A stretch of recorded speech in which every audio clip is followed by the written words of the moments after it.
Yeah, let's start over here. Okie dokie. Thank you so much. You guys are always such good players. So this group here. What? Oh, I thought you said something. Okay. Have you? Well, never mind. Most positive aspect of ADE Connect thus far. Anybody? It works. It works! Hey, you know, coming from a state agency sometimes, you know, and think about all the players that we had to get. We had to get your vendor on board, we had to get ADE project managers on board, we had to build it, you know, yeah, get you guys going. Awesome. Thank you, Bev. Anybody else? Just push one button. One click. One click. Very good. Push one button, that's right. Anything else? Yeah, I like that. It's securing user roles. So if I have somebody who's left my district, they're gone. They can't see the data anymore, and that's not true today with Common Logon. Amen. Thanks, Melissa. Yeah, that's exactly right, right? With the Common Logon, you never know. Sally teacher might be out there, you know, trying to do bad things. So that's awesome. I'm glad. That's the whole premise of it, right? Anything else? ADE Connect? Yes, ma'am. Historical, it contains historical data, attendance data. Historical ADE attendance Connect? data. It does? I don't know that. It's really. Tell me what you mean by that. Here. So you can, yeah, right now you can only, In our ASCUS, we see this year at this school, right, if I'm a teacher, because I can see my school, but if the kid came to me from another school, that data's there. Oh, okay. Okay, so what they're talking about is AZ Dash, right? Okay, the dashboards. That's okay, that's okay, no worries. She's totally, AD Connect is the way, you know, that single sign-on through your SIS, right? That's okay. That was a good, I didn't pay her to say that. Okay, okay, in the middle, we're now talking about dashboards. you already answered that. We don't need to go Nancy. This is her last, yeah. Okay. Love you, mean it. Okay, AZ Dash can improve education by. Oh gosh, Oh, come on. well, you know, I was a former teacher. You know, I was in the classroom as instructional coach. So when I see data, you know, that's living and people can actually use it, I feel like it's going to provide our teachers with an opportunity to use the data to drive their instruction, and that's what we need them to do. And being able to analyze it and being able to make decisions based on data and even look historically at a student trend is very important. Yes, it is. So that, I mean, I think the real-time data is going to be even better. So hopefully there's more to come with ATI, because I know that's what we use in our district, and there's a lot of really good growth reports. It'd be nice to see that embedded into ATI. Excellent. Excellent. What else?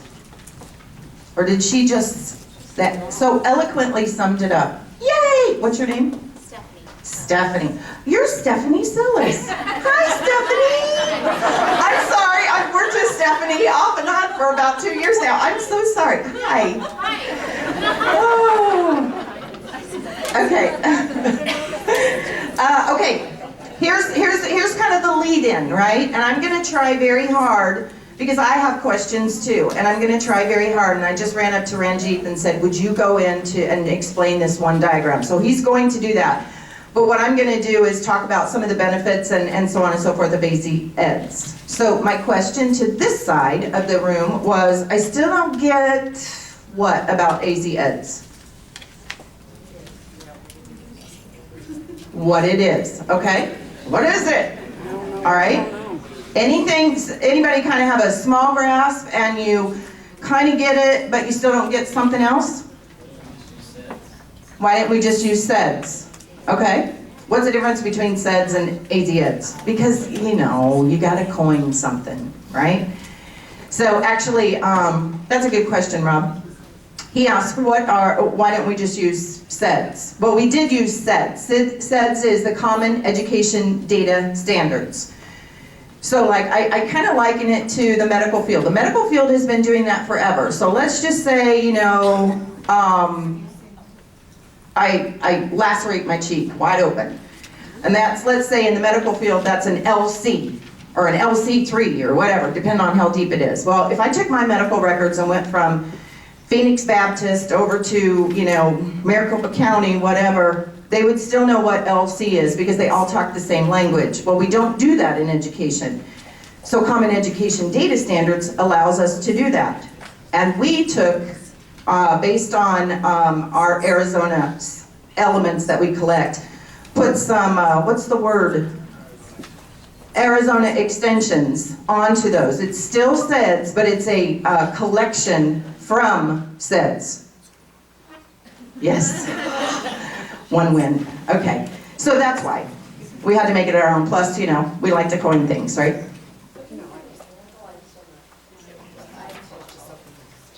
Give an example of. Sure. Sure. Here's where I might need you. Can you give an example? Because I haven't been into the, remember I asked you guys for a data dictionary? So I'm still looking for like a data dictionary so I can answer that type of question for you. I don't have that just yet. Ranjit, can you pretty please? I'll try. So it's more like, let's take the simplest of data, first name and last name, right? It could be in different formats, and some systems might allow 2 or 3 first names, some systems might allow 2 or 3 last names. So it's just structuring it in such a way that if a student transfers from one school district to another school district and eventually to college, which is Mark's vision, you know, we are able to carry that data in a uniform format. So you know, we are not lost looking for that student across multiple districts and finding too many duplicates. So the simplest example would be your name, right? To get it right, so that it's in such a format that you don't spend time understanding it. You know, it's there and you recognize it and it's instantly available to you. So you know, it starts from there all the way to transcripts and grades and everything. It's in a standardized form across all the student information systems. It's a language. So the field name, like the field name to be used in our. Not your field name, but what does that field mean? Oh. You know, it's like, what does it contain? And how does it translate from your school district to another school district? And when it comes over to the ADE side, what does it mean? So making sure that everybody's talking the same language. That's like that LC3, right? It means the same thing. So if they see that Lori Ventura came into Maricopa County Hospital and she's got an LC3, they all know what that means. So going back to the example of the names, where I'm confused at is, how does a data standard prevent a parent from going to different schools providing different names? Because we have it all the time. This is how we always get the duplicates. It's almost, I think 95% of the time, this is how we're getting the duplicate SACE IDs, is because they took the kid over here and they enrolled him as Ruiz Gonzalez. They took him over here, enrolled him as Gonzalez, over here as Ruiz. So it's like, there's some operational things that have to bolster the data standards. Well, it's not just training, because we're talking different.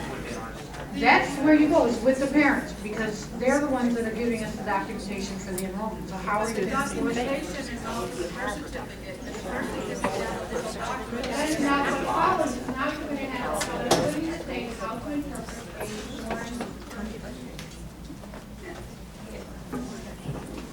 In addition to which, you can be enrolled in school and have 30 days to provide the birth certificate. So if you get enrolled at school A as with the last name of Ruiz Gonzalez, school B it's Ruiz, and school C it's Gonzalez, and then I get them in high school and they're back to Ruiz Gonzalez because that's what's on the birth certificate. You now have the potential for 4 SACE IDs. Potential, the reality. Right? Thank you. Okay. Let's listen. That is a potential real problem, right? So obviously, hopefully, we've got some solutions or we've thought about that. So Ranjit.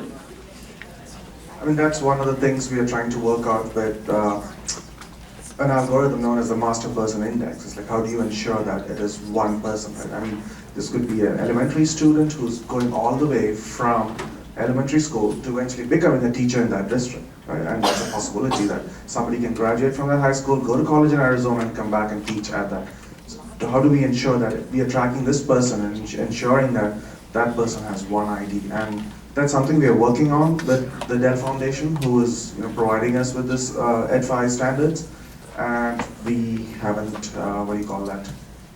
We don't have an answer yet, but one of the things we're trying to build is a confidence score. So what is the confidence that the system has that this Luis and Ruiz and Gonzalez, who has the same names and some of the same attributes, is the same person?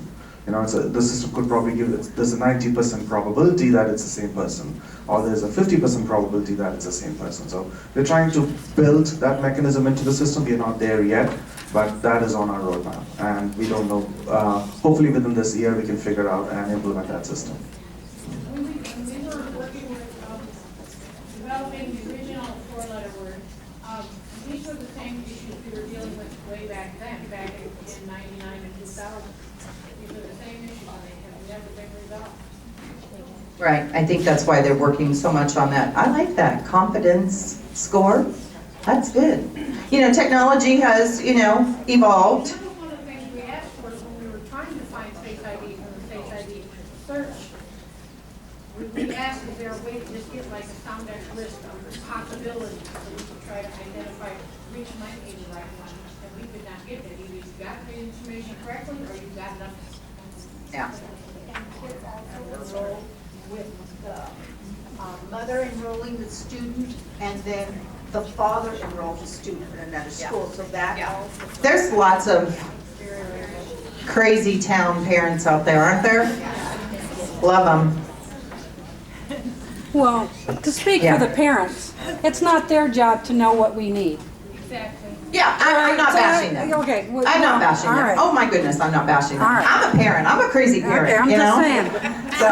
Good job. Okay, so, all right. I had something I was going to say and I forgot. So, at the highest level, what is it? It's that common education data standards that we're talking about. Always go back, to me, it makes sense on LC3, big old lacerated cheek. It makes sense. The good news is, we get this a lot. I get this question a lot. Hey, if my kid, or especially AZ-, we've been getting it a lot. I think Bev and her group said one of the best things is we can see that historical data of a kiddo, his attendance and enrollments and those types of things. The more states that come on board, wouldn't it be nice that, let's say Alaska, adopts them as well. I don't know the 17 by heart right now, but 17 states have now adopted this. So if I'm a kid that comes from Alaska, I'm going to I love Mark's analogy of the kiddo putting on his data backpack and just coming, and then he lands at your school and he brings his data with him. That's awesome. And that's kind of what that does. So the more states that come on board with this, the more that we're going to be able to get a visual picture of what's been going on with this kiddo. So why do we even need this? So what we're trying to do is standardize, right? A collection of data. And then, like I said, it all goes back to the more that jump on board, the more that we're going to know about this kiddo.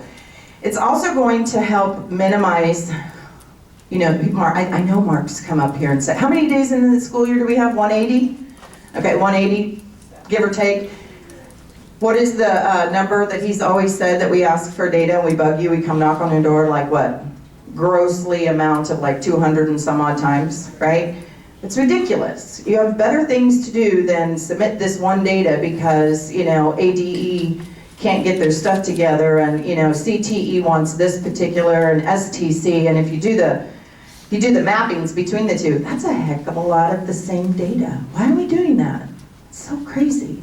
So what that's going to do is going to minimize these because it's just one data element, right? So if CTE, let's say, I'm going to go back to LC3, so let's say CTE needs LC3 data on me, and also STC needs LC3 data. Won't it be nice to just submit one time Lori Ventura LC3 and be done, right? So there's that example of what I was talking about. So it just makes sense. Some of the benefits, it helps you upload required student level data in a consistent format. So, you know, somebody, Nancy over here in Buckeye is gonna upload something and it's gonna translate and be the same type of information that Margaret's gonna do. So it makes sense, it's consistent. They're both submitting the same data.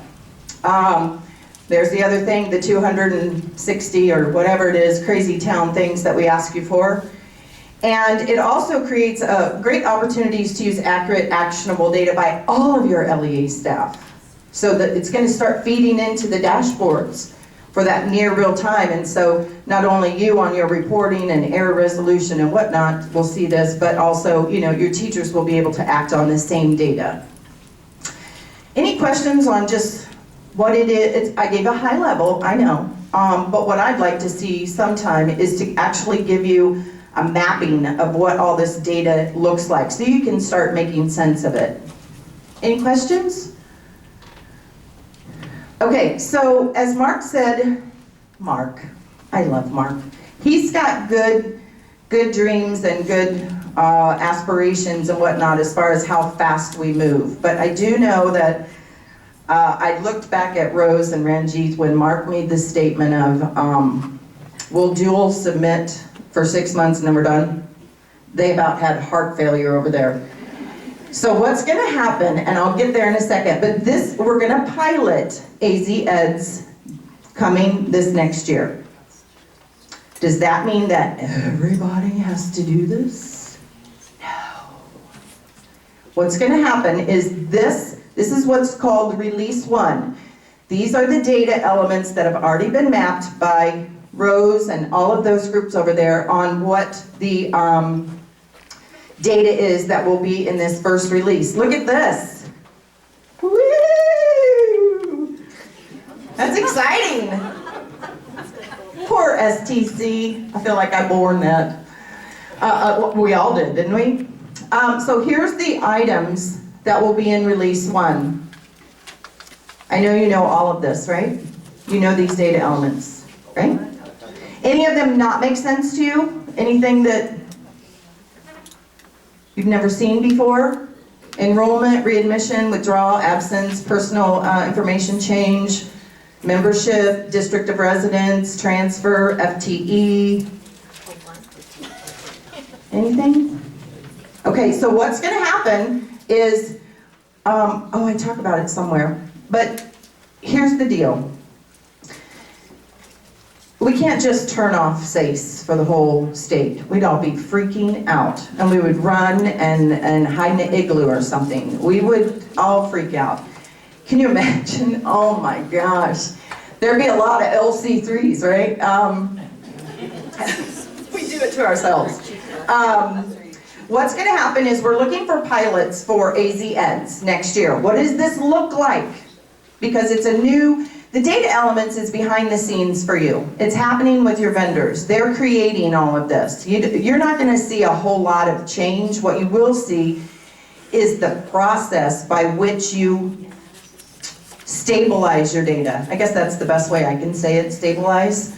That's the biggest change. Well, we can't do that with all 647 all at once. It would be madness. So what we're looking for is AZ Ed's pilots. Those districts that want on the, oh, I know you want to say.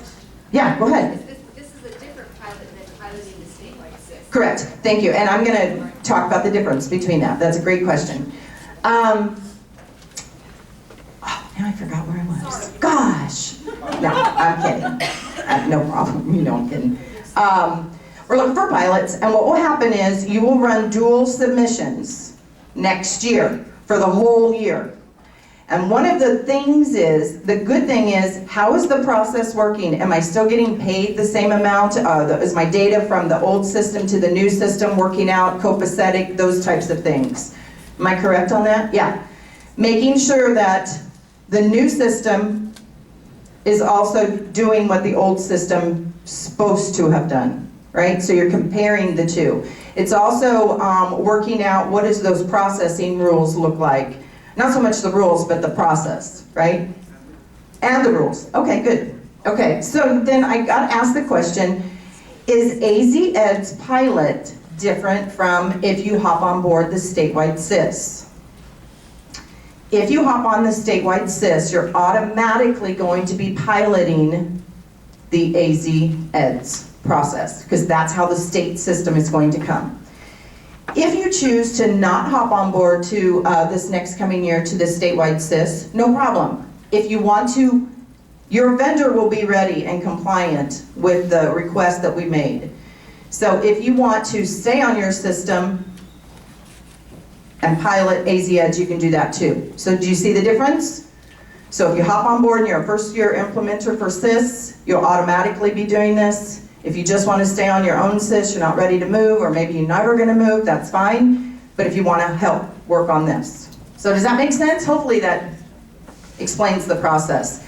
So what is this whole EdFi thing? How does AZ-EDS and EdFi, how do they work together? What's the difference between them? There is a difference. Yes, Nancy?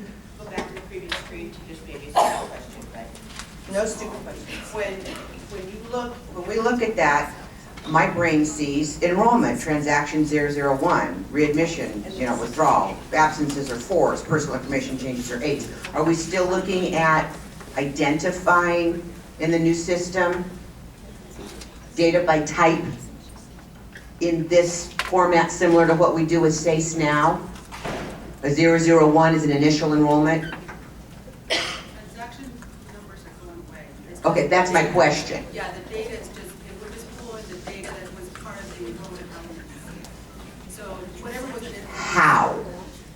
You're mapping those elements from the transaction of enrollment 1, and then that information is being put into the system, the database. So is it going to look like a block of data?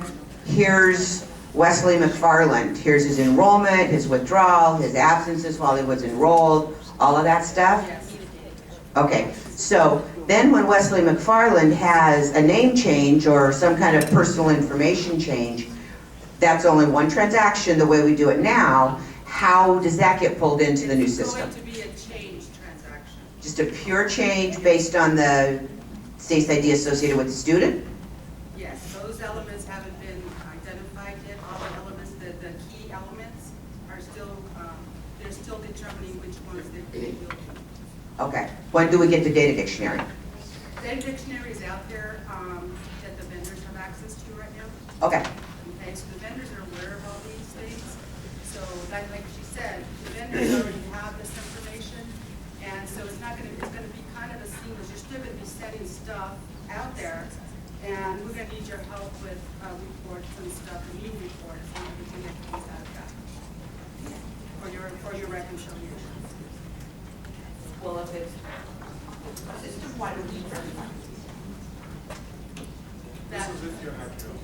Repeat the question, we can't hear. Okay, we have all kinds of questions. I'm so glad I brought backup. Woo! I would walk out with an LC3. Okay.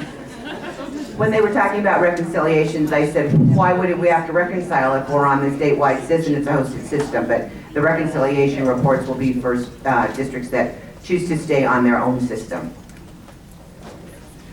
Wasn't there questions over here? We wanted to hear your questions, the questions they were asking. Oh, I'm so sorry. Okay. If you pilot the new program, but you stay on your own system, how are you doing dual transactions? Because your SIS transaction still has all the elements in it. So how am I sending both up? It's how it's being processed. So it's the process. Ah, the light bulb just went on. Okay, all right, so, but you don't want me to explain my light bulb? Not yet, anyway. Ranjit? So by dual submissions, what we mean is you now have your SACE submissions, right? You export all your data and then you send it out.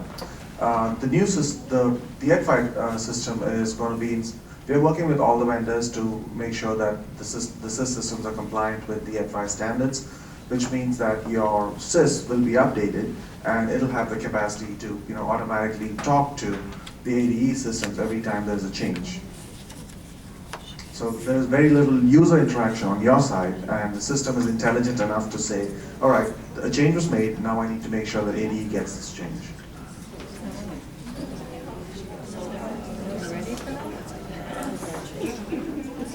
Oh my goodness. Oh.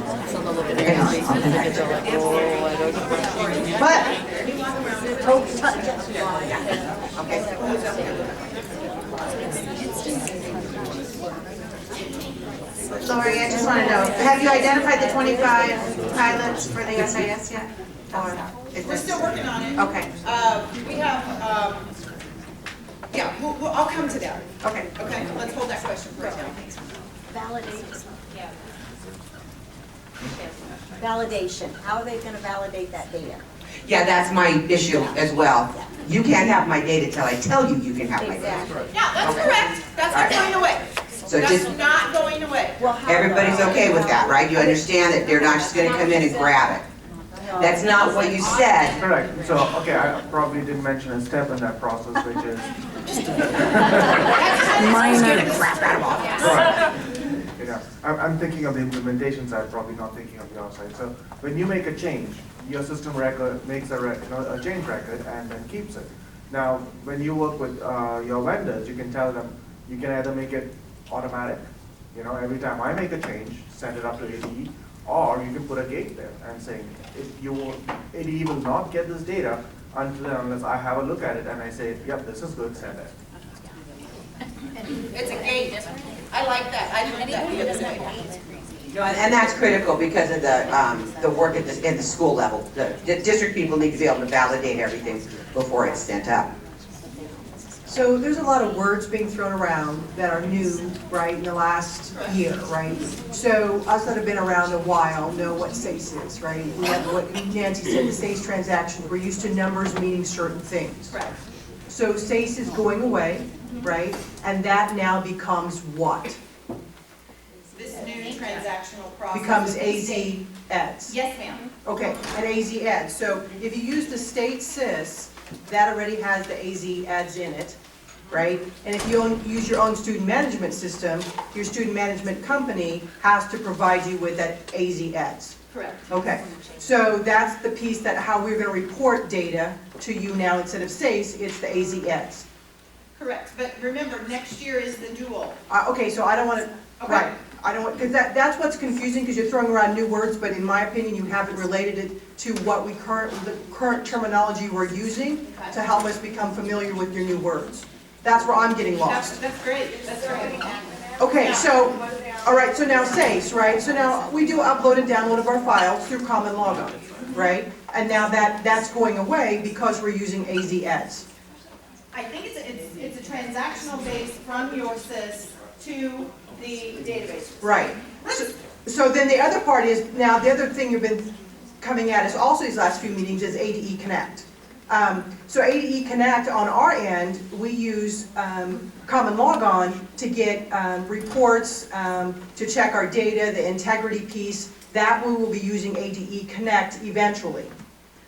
You want to talk about, you guys? See, do you understand where we're coming from? That Yeah. we need to know the words, Yeah.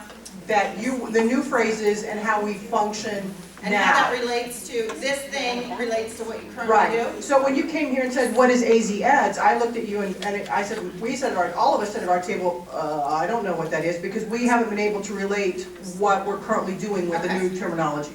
Okay. Thank you. That was great.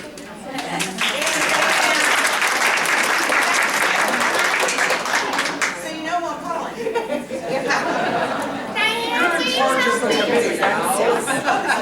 No, I love it. I love it.